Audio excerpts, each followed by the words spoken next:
Good morning guys! Nasa Calapan, Mindoro na kami ngayon. Kadadaong lang ng barko. Naantay na lang namin na lumabas yung mga malalaking truck na ito na kasama namin, kasabayan namin. So yung mga pasayro na sa bus na kasakay, yun ang inuuna. So maya maya palabas na rin kami.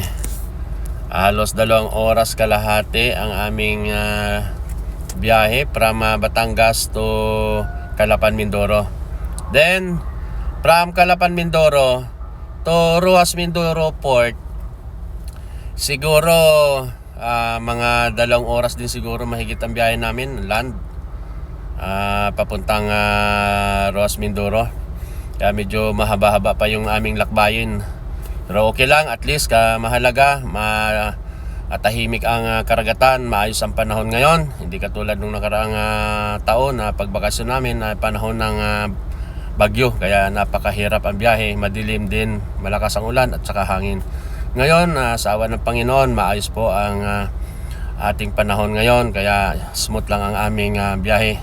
I hope na kami po ay makarating ng matiwasay sa aming dapat destinasyon sa araw na ito. Maraming salamat guys.